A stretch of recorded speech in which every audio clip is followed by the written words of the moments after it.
নমস্কার বন্ধুরা, আমি পলাশ। আপনারা দেখছেন আমারই চ্যানেল কয়েন ক্লাস পলাশ। তাই দাদাভাই অনেক দূর থেকে এসছে বা আমার ভিডিও প্রতিনিয়ত ফলো করে বা আমার ভালো একটা সাবস্ক্রাইবার বা উনি আমার দেখে দেখে অনেক দেখে চেষ্টা করে যে কত দূর কী এগোতে পারবে। তা কোথা থেকে এসছে একবার পরিচয় নিয়ে নেব। তা দাদা, আপনি কোথা থেকে এসছেন? হ্যাঁ, নমস্কার। আমি দীপঙ্কর হালদার।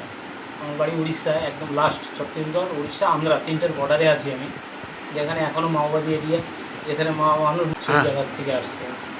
তা দাদার নাম আমার বললাম। নাম দীপঙ্কর হ্যাঁ, হালদার। তা এই জায়গা বা তুমি আমার ভিডিও কতদিন ধরে দেখছো, তোমার দাদা, পরিবেশ কেমন লাগছে সেগুলো বলো। পরিবেশটা একদম উত্তম পরিবেশ। আমি হ্যাঁ, প্রায় 6 মাসের উপরে দাদার ভিডিও দেখি হ্যাঁ, এবং ইন্ডিয়ায় প্রায় আরও 25 জনকে আমি ফলো করি।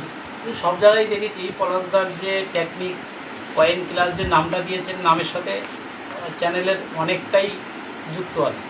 যেমন মাস্টার আর ক্লাস দুটো জিনিস, এনার ভিতরে যেটা পেয়েছি, আমি আরও 25 জনকে দেখেছি, তার কেউই নেই। আশা করি সবাই আসবেন, কিছু না হলে শিখতে পারবেন, এটা আমি চ্যালেঞ্জ করছি। তা আমি তো সবসময় বলি যে আমাকে বেচতে হবে না, আপনারা জানেন বা শেখেন, কোথাও হ্যাঁ, ঠকতে হবে না। আমি কখনো বলি না যে আমাকে আসতে হবে। আমি এক্সিবিশনে যাই, তখন আমাকে দেখাতে পারেন যে আমার কাছে আসতে হবে, এমনটি নয়। আর আমাকে সবসময় বলি ছবি পাঠিয়ে আসুন, যে যা আছে নিয়ে চলে আসেন, এরকম দায় সারা কথাবার্তা আমি বলি না। ঠিক কেন? আছে। দূর দূরে থেকে লোক আসবে খরচাপাতি দিয়ে, সবাই তো বড় লোক না, গরিব মানুষই বেশি। এনে ভাড়ার পয়সা থাকে না অনেক লোকের, এরকম অনেক জায়গা থেকে ঘুরে এইভাবে চলে যাচ্ছে। আমি অনেক জায়গায় গিয়েছি, যেমন দিল্লি গিয়েছি, হুম, আমি পুনায় গিয়েছি, হুম, দুটো তিনটে এক্সিবিশনে অ্যাটেন্ড করেছি। হুম, কিন্তু এনার কাছ থেকে যে শিক্ষা, এই লাইনের গুরু বলে মানা যায়, একদম বাস্তব। খালি বয়স হইলেই যে জ্ঞান হবে, অভিজ্ঞতা হবে, সেটা না। উনি অল্প বয়সে অনেক কিছু অর্জন করেছেন। আপনারা আসেন নির্ভয়ে। আমি উড়িষ্যার থেকে আসতে পারছি, মানে আপনারা পশ্চিমবাংলার থেকে অনায়াসে আসতে পারেন। এনাকে ধন্যবাদ জানাই আমি। ইনি মানুষকে শিক্ষা দিক, আরও আগে বড়ুক, তা এটাই আমি আশা দাদার করি। কি কালেকশন নিয়ে এসছে, দাদা একবার দেখাবো, কালেকশনগুলো দেখিয়ে দেবো দাদা কি কি কালেকশন নিয়ে এসছে। বন্ধুরা, দাদা ভাইয়ের কিছু কালেকশন দেখাবো। দাদা ভাই নিয়ে এসছে উড়িষ্যা থেকে, অনেক কালেকশন নিয়ে এসছে। এই দেখেন, এই যে 5 টাকার কয়েন, বন্ধুরা ভালো করে দেখেন। এই যে 5 টাকার কয়েন, দেখো এটা হালকা শিফটিং আছে, এইরকম শিফটিং চলবে। কিন্তু এই টাইপের শিফটিং যদি থাকে, দেখো অনেক শিফটিং, এরকম টাইপের 5 টাকার কয়েন যদি তোমাদের কাছে শিফটিং থাকে, এরকম টাইপের শিফটিং অনেক দামে নেওয়া হবে। এই দেখো একটা 5 টাকার কয়েন, এটাও শিফটিং, এটা স্টিলের শিফটিং। এইগুলো কীরকম দাম হতে পারে? 5 টাকার কয়েন হয় 15-20 এর মধ্যে নেওয়া হবে। এগুলো অনেক বেশি দাম ভাববে না বন্ধুরা। আমি কিছু কিছু আজকে শিফটিং বুঝাবো। এই দেখো, এই কয়েনটাও একটা শিফটিং কয়েন, এই কয়েনটাও নেওয়া হবে। কিন্তু এইটা কীরকম নেওয়া হবে? এটা 5 টাকা 6 টাকা পিস নেওয়া যেতে পারে, ছোট ছোট শিফটিং। সবই নেওয়া হয়, শিফটিং হিসাবে দাম হয়। অনেকে 6 কোলক নিয়ে আসছো, কোলক কিন্তু স্টিলের কোলক বা নিকেল বেরাসের কোলক খুব বেশি দাম হয় না। এই দেখো, এটা একটা কোলক কয়েন। এই দেখো, এই যে বন্ধু, এই দেখে নাও বন্ধুরা, এই যে এই ঘুরিয়ে দিলাম, এটা একটা কোলক কয়েন। কিন্তু এই কোলকগুলো খুব বেশি দাম হয় না। এই যে বন্ধুরা, উদ্দেশ্য করে দেখিয়ে দিচ্ছি, এই দেখো, এই যে আছে হাতে, এই ঘুরি, এই যে আছে, এটা ঘুরিয়ে দিলে কেমন হচ্ছে দেখো, ঘুরিয়ে দিলে কি হচ্ছে। তো এই কয়েনগুলো খুব দামি কিছু নয়। এই যে দেখে নাও বন্ধুরা, এটা কোলক কয়েন, এগুলো দামি, খুব দামি কিছু কয়েন নয়। এই যে যে একটা কয়েন দেখাচ্ছি, এইটা একটা 2 টাকার কয়েন বন্ধুরা, দেখো এটা একটা কোলক। এই কোলকগুলো কীরকম দাম হতে পারে? এই দেখো ঘুরিয়ে দিলাম, উল্টো আসলো, এই এই তুলে দিলাম, এই দেখো, এটা 6 কোলক কয়েন আছে। এগুলো অনেকেই ভাবতে পারো অনেক দাম পাবো, কিন্তু না, এই কয়েনগুলো খুব বেশি দাম পাবে না। এগুলো 50 টাকা 30 টাকা এর মধ্যে পাবে। তা এই টাইপের কয়েন যদি তোমাদের কাছে থাকে, অবশ্যই আনবে। তা কিছু কিছু ভাইটাল জিনিস দেখাচ্ছি। এই যে 10 পয়সা 20 পয়সা যে দাদা নিয়ে এসছে, অনেকে ভাবছে যে 10 পয়সা 20 পয়সা দাদা নেয় না, অবশ্যই নিয়ে দেখো, এরকম টাইপের ছবিওয়ালা বা 10 পয়সা 20 পয়সা যদি নতুন ইউএনসি কন্ডিশন হয়, ইউএনসি পুরো একদম নতুন ঝকঝক করছে, এই কয়েনগুলো আমি নিয়ে নেব। এই কয়েনগুলোর এই যে 20, এই যে 10 পয়সাটা, এই 10 পয়সাটা তোমাদের কাছে থাকলে, এই 10 পয়সাটা অনেক দাম হয়। এই টাইপের 10 পয়সা তোমাদের কাছে থাকলে দাম হবে। এই পয়সাগুলো তোমাদের কাছে থাকলে অবশ্যই কালেকশানে রাখবে, এই টাইপের 10 পয়সা। এই দেখো একটা 20 পয়সা দেখাচ্ছি, এই টাইপের, এটা হচ্ছে অ্যালুমিনিয়ামের 20 পয়সা। এরকম 20 পয়সাও যদি থাকে আমি নেব। দেখো অ্যালুমিনিয়ামের 20 পয়সা, এই পয়সাগুলো বন্ধু তোমাদের কাছে থাকলে অনেক দাম পাবেন।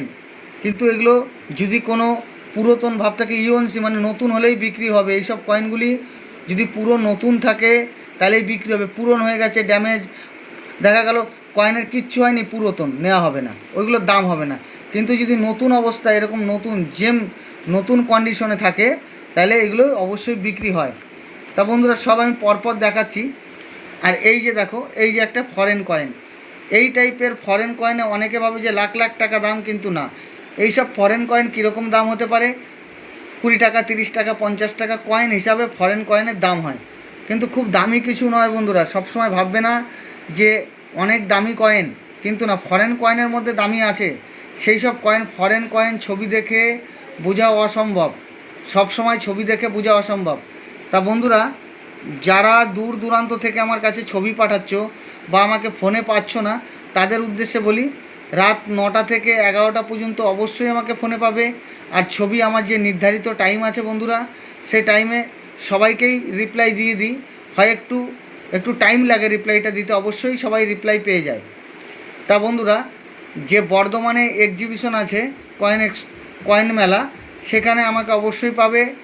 ওইখানে কয়েন মেলায় হচ্ছে, বর্ধমানে কয়েন মেলাতে 11, 12, 13 সামনের মাসের ইংরেজি মাসে 11, 12, 13 সেখানে আমার স্টল আছে 1 নম্বরে, আর 3 নম্বরে আমার স্টল থাকবে। তা বন্ধুরা, যারা আসতে চাইছো তারা অবশ্যই আসবে। আর যারা দূর দূরান্ত থেকে আমার সাবস্ক্রাইব বন্ধুরা আসতে চাইছো, তাদের বলি যে আমি থাকার ব্যবস্থা রেখেছি। যারা আসছো, থাকার ব্যবস্থা, এসে এক্সিবিশন ঘুরবে, মেলা ঘুরবে, কয়েন মেলা ঘুরবে, তাদের জন্য যে কোথায় থাকবো কোনো অসুবিধা নেই। বর্ধমানেই আমি অবশ্যই হোটেল নিয়েছি, তোমরা থাকতে পারবে, আগে থেকে জানাবে, অবশ্যই থাকার ব্যবস্থা রেখেছি। তা বন্ধুরা, এই যে কয়েনগুলো দেখালাম, এগুলো কিন্তু অনেক শিফটিং কয়েন, এগুলো কিন্তু অনেক রকম দাম হয়, শিফটিং হিসাবে দাম হয়। তা বন্ধুদের উদ্দেশ্যে বলি, যেসব কয়েনগুলো আমি অ্যালুমিনিয়ামের যে কয়েনগুলো দেখালাম, এই যে কয়েনটা, এই কয়েন দুটি অনেক দামি। এই যে কয়েনগুলো, এই কয়েনগুলো অনেকের বাড়িতে এদিক ওদিকে ছড়িয়ে ছিটিয়ে আছে। ভাবছো যে এই কয়েনগুলোর দাম হয় না, এই কয়েনগুলোর অবশ্যই দাম হয় বন্ধুরা। 10 পয়সা বা 20 পয়সা তোমাদের কাছে যদি থাকে, এগুলো কিন্তু দামি কয়েন, এগুলো এক রেয়ার কয়েন। যদি তোমাদের কাছে থাকে বন্ধুরা, রেয়ার, অনেক দামি, মূল্যবান কয়েন, এগুলো অনেক মূল্যবান কয়েন। যদি তোমাদের কাছে থাকে তাহলে আমার স্ক্রিনে দেওয়া নাম্বারে অবশ্যই যোগাযোগ করবে। আর আমার অ্যাড্রেস যারা ভুল করছো তাদের উদ্দেশ্যে বলি, আমার হচ্ছে পূর্ব বর্ধমান মেমারি নিমু, পূর্ব বর্ধমান মেমারি নিমু, হাওড়া বর্ধমান মেন লাইন। তা বন্ধুরা, হাওড়া বর্ধমান মেন লাইন। আর যারা বুঝতে পারছো না আসতে, দাদা কোথায় আসবো কীভাবে, আমার হচ্ছে ফোনের যে আমাকে যারা হোয়াটসঅ্যাপ করছো, হোয়াটসঅ্যাপের ডিপিতে আমার ভিজিটিং কার্ড বা অ্যাড্রেস পুরো দেওয়া আছে। আর বন্ধুরা, যারা হোয়াটসঅ্যাপে ছবি পাঠাচ্ছ সব ঠিক আছে, হোয়াটসঅ্যাপে কেউ কল করবে না। হোয়াটসঅ্যাপে কল করলে কল তোলা সম্ভব হচ্ছে না বা তুলছি না, হোয়াটসঅ্যাপে কেউ কল করবে না। আর যারা কয়েন সম্বন্ধে বোঝো, কয়েন নিয়ে এসে দেখাতে পারো, কোনো অসুবিধা নেই। 365 দিনে আমি বাড়ি থাকি। সকাল 8:30 থেকে ফোনের সুইচ খোলা হয়, সকাল 8:30 থেকে সন্ধ্যে 7টা পর্যন্ত আমাকে অবশ্যই পাবে। এই যে আরেকটা কয়েন, এই যে অনেকে এরকম টাইপের কয়েন নিয়ে যাচ্ছে অনেকের কাছে, যারা আমার কালেকশন করছো, যারা ছোটো ছোটো কালেকশান আছে, এটা সোনার আছে, কত দাম আছে, এগুলো কোনো সোনার কয়েন হয় না, এগুলো পিতলের হয়। এই টাইপের কয়েনগুলি টোকেনের মধ্যে পড়ে, এগুলো অনেক দামি বা মূল্যবান কিছু নয়। যারা বুঝতে পারছো না তাদের বুঝিয়ে দিচ্ছে, এগুলো মূল্যবান কিছু নয়। আর কয়েন এখন ফেক কয়েনে প্রচুর ভরে গেছে বন্ধুরা, দেখে কিনবে, ফেক কয়েন দেখে কিনবে।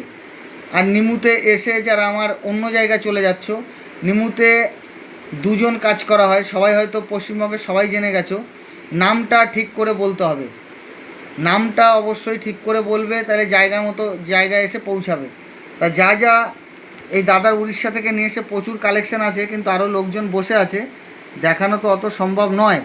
তা বন্ধুরা, এই যে কয়েনগুলি দেখালাম, অ্যালুমিনিয়ামের কয়েনগুলি থাকলে অবশ্যই যোগাযোগ করবে। এই টাইপের কয়েন অনেক দামি কয়েন হয়।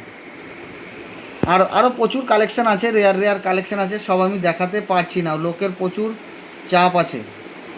তা দাদা উড়িষ্যা থেকে, দাদার তো কালেকশান দেখালাম, উড়িষ্যা থেকে কবে বেরিয়েছেন? আমি উড়িষ্যা থেকে ধরেন আমি 3 দিন আগে বেরিয়েছি। হ্যাঁ, আমাদের এখান থেকে 2000 থেকে 2100 কিলোমিটার হয়। হ্যাঁ, আন্ধ্রা বর্ডার, যেখানে মোটু মালকানগিরি বলে, মাল্যবন্তগিরি, যেখানে রামচন্দ্র বনবাস হয়েছিল, ও তার মানে 2100-2200 কিলোমিটার। পঞ্চবটির কাছে আছি। তা আমার ভিডিও তুমি কতদিন ধরে দেখছো? ভিডিও আপনার প্রায় আমি 6 মাস থেকে 8 মাস। তা আমি কি যে বন্ধুরা বা সাবস্ক্রাইবাররা যারা আছে, দাদা বা কাকা যারা আমার ভিডিও দেখে, বয়স্ক লোকই বেশি দেখে, সব রকম লোক দেখে এখন প্রচুর লোকই কালেকশন করছে, তা কি তাদেরকে আমি বুঝাতে পারি না পারি না? একদম একদম, মানে আমার মতন ছেলে যখন বুঝতে পারছে সাধারণভাবেই যিনি বুঝায়, এক একটা যেরকম লাইন ভ্যারাইটি, তারপরে মিন্ট মার্ক যেগুলো বুঝায়, এগুলো বোঝার মতন জিনিস। খাস করে আপনাকে আমি একটাই রিকোয়েস্ট করবো, আপনি যে চ্যানেলগুলো করেন একটু নাম্বারিং করে করেন। আপনি ফোন করে বলেছিলেন যে হ্যাঁ, আমি কত ফোন করে নম্বর জিজ্ঞেস এপিসোড যাচ্ছে, কত নম্বর। দেখা যাচ্ছে আপনার 1000 ভিডিও আছে, হ্যাঁ। এবার 1000 ভিডিও 3 বার 4 বার 5 বার সামনে চলে আসছে। বুঝতে আমি পেরেছি। নাম্বারিংটা হলে হ্যাঁ। আমরা সাধারণ দর্শক যারা আছে এরা কালেক্ট করতেও সুবিধা হবে, আমার দেখতেও সুবিধা হবে। মানুষের হাতে এত টাইম নেই। চেষ্টা করব দাদা যে Numbering নাম্বারিং করবেন। করে দিতে, যে এই 1 নম্বর 2 নম্বর এরকম নাম্বারিং অবশ্যই। ঠিক আছে। তা বন্ধুরা, অনেক দাদাভাইরাও এসছে, তার কয়েন দেখতে হবে বা ওনাদের কালেকশন দেখবো। তা বন্ধুরা সবাই ভালো থাকবে, নমস্কার, জয় হিন্দ।